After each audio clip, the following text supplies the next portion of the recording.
السلام علیکم خواتین و حضرات. آج سوچا کیوں نہ کچھ بات کی جائے آپ سے. سکون، اطمینان کیا ہے یہ؟ آپ نے سنا ہوگا کہ ہر انسان اپنی ہی جنت میں رہتا ہے. یہ اپنی ہی جنت میں رہنا کیا ہے؟ اور کچھ لوگ اپنی ہی آگ میں جلتے رہتے ہیں. یہ اپنی ہی آگ میں جلنا کیا ہے؟ آپ نے کبھی سوچا، کبھی غور کیا؟ جب ہم ہر طرح کے حالات میں اللہ سے جڑے رہتے ہیں، پرسکون رہتے ہیں، اللہ کی طرف دھیان لگائے رہتے ہیں، اللہ سے باتیں کرتے رہتے ہیں، اللہ سے اپنے دل کا حال کہتے رہتے ہیں، تو سمجھ لیجئے کہ ہم جنت میں رہ رہے ہیں اگر ہمیں یہ طریقہ آ گیا.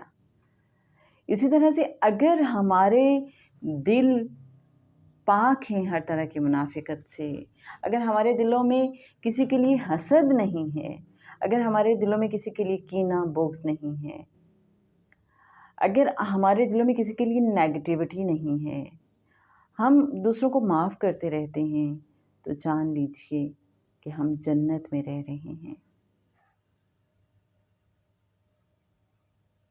ہمارے اندر اگر روشنیاں ہیں، پازیٹیوٹی ہے، محبت ہے سب کے لیے،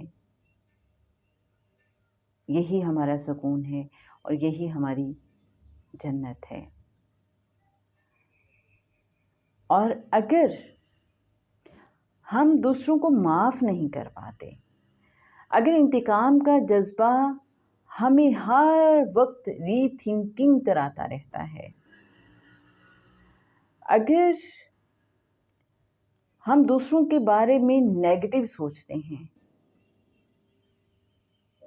اگر ہم دوسروں کے ساتھ اپنا بلا وجہ کا کمپیریزن کرتے رہتے ہیں، دوسروں سے جلتے رہتے ہیں، حسد کرتے رہتے ہیں، دوسروں کو نیچا دکھانے کے منصوبے بناتے رہتے ہیں، اگر ہم حق بات کو جھٹلاتے رہتے ہیں، اگر ہم اللہ اور اللہ کے حبیب صلی اللہ علیہ وآلہ وسلم کی تعلیمات کو سمجھنے کی کوشش نہیں کرتے، ان پہ عمل پیرا ہونے کی کوشش نہیں کرتے، تو سمجھ لیجئے کہ ہم ہمیشہ بے چین رہیں گے. آج ہی میں ایک آیت پڑھ رہی تھی جس کا مفہوم کچھ یوں تھا کہ جو اللہ کی یاد سے غافل ہو جاتے ہیں، زمین ان پر تنگ ہو جاتی ہے. تنگ کیسے ہو جاتی ہے؟ پھر میں نے اس کی تفسیر دیکھی تو کیا تھا. عام طور پہ تو ہم یہ سمجھتے ہیں کہ معاشی لحاظ سے تنگی ان پہ آ جائے گی. نہیں، بلکہ وہ معاشی لحاظ سے سٹرونگ بھی اگر ہوں گے، بہت صاحب ثروت بھی ہوں گے، امیر ہوں گے، لیکن ہر طرح کے وسائل ہونے کے باوجود ان کا دل بے چین رہے گا، قرار نہیں پائے گا. جو اللہ کی یاد سے غافل ہیں، جو اللہ سے جڑے ہوئے نہیں ہیں. کیونکہ جب انسان اللہ سے جڑ جاتا ہے تو وہ پھر اللہ کے احکامات ماننے کی کوشش کرتا ہے. وہ کوشش کرتا ہے کہ میں دیکھوں تو صحیح میرا رب کیا فرماتا ہے، میرا رب کیا چاہتا ہے، میرے رب کی رضا کس بات میں ہے. رب کا ذکر، رب کی یاد یہی تو ہے. تو جو رب کے ذکر سے، رب کی یاد سے دور ہیں، تو جان لیجئے کہ وہ النار میں ہیں. وہ اسی دنیا میں ایک آگ میں جل رہے ہوتے ہیں، بے سکون رہتے ہیں. النار کیا ہے؟ اندر کی بے سکونی، ہمارے اندر کی آگ، ہمارے اندر کی بے سکونی، بے چینی، بے قراری. اب اس النار کو الجنہ میں کیسے کنورٹ کیا جائے؟ اپنے اندر میں سکون کیسے ہم بھریں، کیسے بڑھائیں؟ جی ہاں، اللہ کی یاد میں ہی دلوں کا سکون ہے. اللہ کے ساتھ کنیکٹڈ رہیں، اللہ کے ساتھ جڑے رہیں، اللہ کے پیغام کو سمجھنے کی کوشش کرتے رہیں، اس پہ تفکر اور تدبر کرتے رہیں۔ دیکھا جائے تو اللہ کا کلام قرآن پاک، ہم روزانہ کوشش کریں کہ ہم قرآن پاک کا کچھ نہ کچھ حصہ، ایک آیت ہی صحیح، اس پہ تفکر کرنے کی کوشش کریں کہ میرا اللہ مجھ سے چاہتا کیا ہے، وہ مجھے پیغام کیا دے رہا ہے، اس نے اگر کوئی بات کی ہے تو کیا بات کی ہے، کس کی بات کی ہے، اس کی رضا کن باتوں میں ہے۔ جب ہم یہ سمجھ جائیں گے تو ہمیں اللہ کی پہچان دی نبی کریم صلی اللہ علیہ وآلہ وسلم نے۔ آپ صلی اللہ علیہ وآلہ وسلم کی سیرت کیا ہے، آپ صلی اللہ علیہ وآلہ وسلم کی اتباع کر کے ہی یقیناً ہم اللہ کی محبت پا سکتے ہیں، ہمیں یہ بھی سمجھنا ہے۔ آقا صلی اللہ علیہ وآلہ وسلم نے زندگی کیسے گزاری، آقا صلی اللہ علیہ وآلہ وسلم کا طرز زندگی کیا تھا، رویے کیا تھے،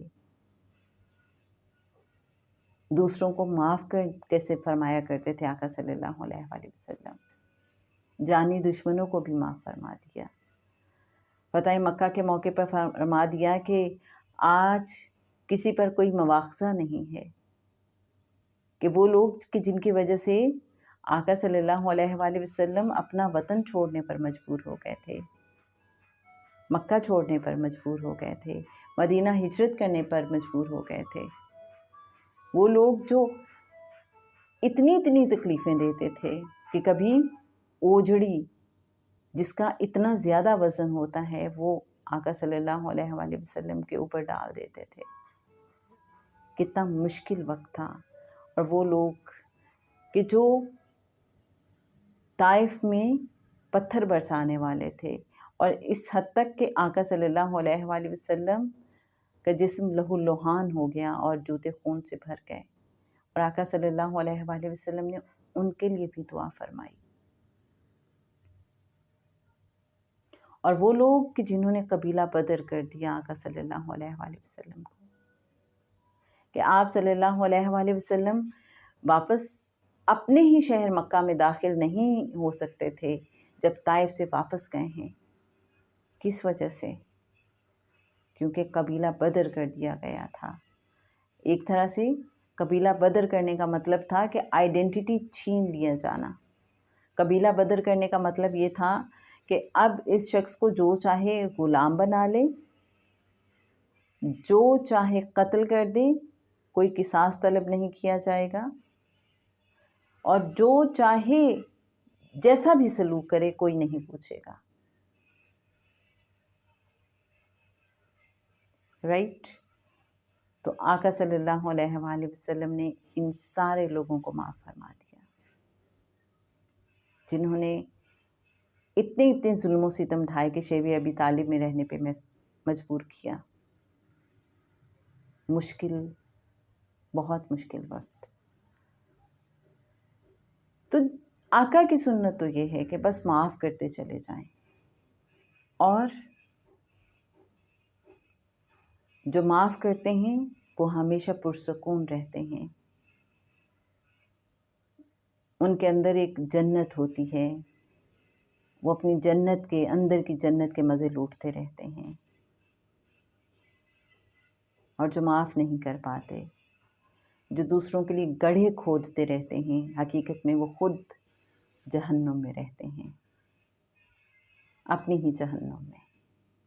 تو ہمیں خود فیصلہ کرنا ہے کہ ہم نے اللہ کے حبیب صلی اللہ علیہ وآلہ وسلم سے کنیکٹڈ کیسے رہنا ہے، ان کے ذکر میں کیسے رہنا ہے، ان کی یاد میں کیسے رہنا ہے، کیونکہ جب ہم کنیکٹڈ رہیں گے، ان کے ذکر میں رہیں گے، ان کی یاد میں رہیں گے، تو ہم پھر اللہ اور اللہ کے حبیب صلی اللہ علیہ وآلہ وسلم کے پیغام اور سنت پر عمل کرنے کی کوشش کریں گے، اور انشاءاللہ پھر سکون ہی سکون ہوگا۔ آج کے لیے بس اتنا ہی، انشاءاللہ کل ایک نئے موضوع کے ساتھ آپ کی خدمت میں حاضر ہوں گے۔ رخسانہ بشیر آپ سے اجازت چاہتی ہیں۔ اللہ حافظ۔